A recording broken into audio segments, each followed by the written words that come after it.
ప్రతి నెలలో కూడా సంక్రమణం అనేది ఉంటుందన్నమాట. సంక్రమణం అంటే సూర్యుడు ఒక రాశి నుంచి ఇంకో రాశిలోకి మారటానన్నమాట. దీన్నే సంక్రమణం అని అంటారు. కర్కాటకంలోనికి సూర్యుడు ప్రవేశించటంతోనే దక్షిణాయనం ఆరంభమవుతుంది.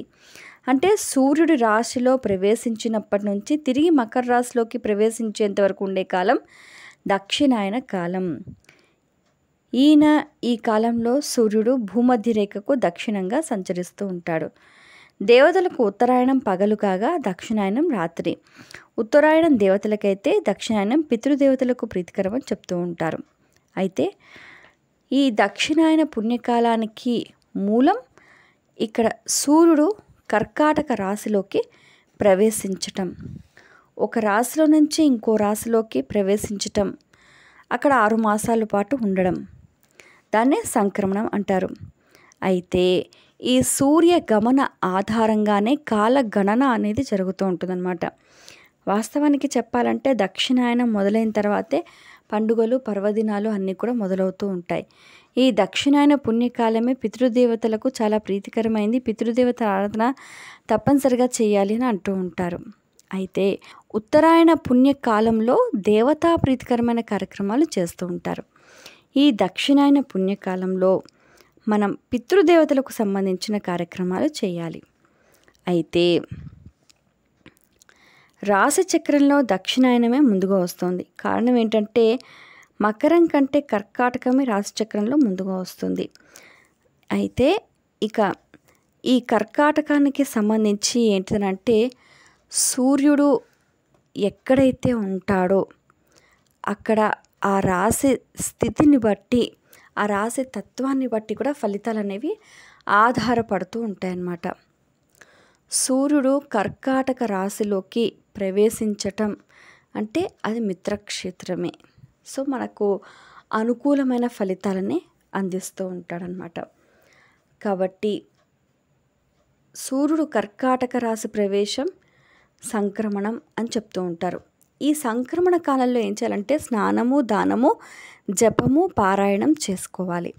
కాబట్టి ఆదిత్య హృదయ పారాయణం చేయటం విశేషమైన ఫలదాయకం. అలాగే అరుణ పారాయణం అని చెప్తూ ఉంటారు. ఆ తర్వాత సూర్యుడికి అర్ఘ్యం విడవటం, సూర్యుడికి సంబంధించి మనం సూర్యమంత్రం జపం చేయటము, అలాగే ఆ రోజున గోధుమలు దానం చేసుకోవటము, లేదా గోధుమ పిండితో చేసిన వస్తువు అంటే చపాతీలు లాంటివి దానం చేసుకోవటము, తర్వాత గోధుమలు, తర్వాత గోధుమ పిండి, గోధుమ రవ్వ ఇవి దానం చేసుకున్నా కూడా తత్సమానమైన ఫలితాలు లభిస్తూ ఉంటాయన్నమాట. ఆ తర్వాత ఏంటంటే గోధుమ పిండిలో ఇంత ఆవు నెయ్యి పోసి ఒక దీపం పెట్టడం వల్ల కూడా దక్షిణం వైపు తిప్పి దీపం పెట్టాలి. అలా చేయటం వల్ల కూడా మనకు ఏవైనా దోషాలు ఉంటే కూడా తొలగిపోయి సూర్యప్రీతిగా మనకు ఉత్తమమైన ఫలితాలు దక్కే అవకాశం ఉంటుంది. అయితే ఆ దీపారాధనలో 3 ఒత్తులు ఉండేలా చూసుకోవాలి. సంక్రమణ పుణ్యకాలం సందర్భంగా దక్షిణం వైపుగా గోధుమ పిండి ప్రతిమలో 3 ఒత్తులు వేసి దీపారాధన చేస్తే విశేషమైన ఫలితం కలుగుతూ ఉంటుందన్నమాట. మనకు పితృదేవతల అనుగ్రహం అనేది చాలా ముఖ్యం.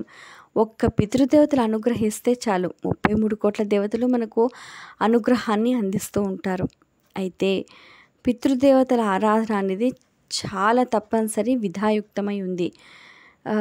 ఎవరైనా కూడా ఒకవేళ మర్చిపోతే కూడా మళ్ళీ ఈ పర్వకాలాలలో చేసే పుణ్యకర్మలు రెట్టింపు ఫలితాన్ని అందిస్తూ ఉంటాయి. ఒకవేళ ఏదైనా మిస్ అయినా కూడా ఈ కాలంలో చేసుకుంటే కవర్ అయిపోతుందన్నమాట.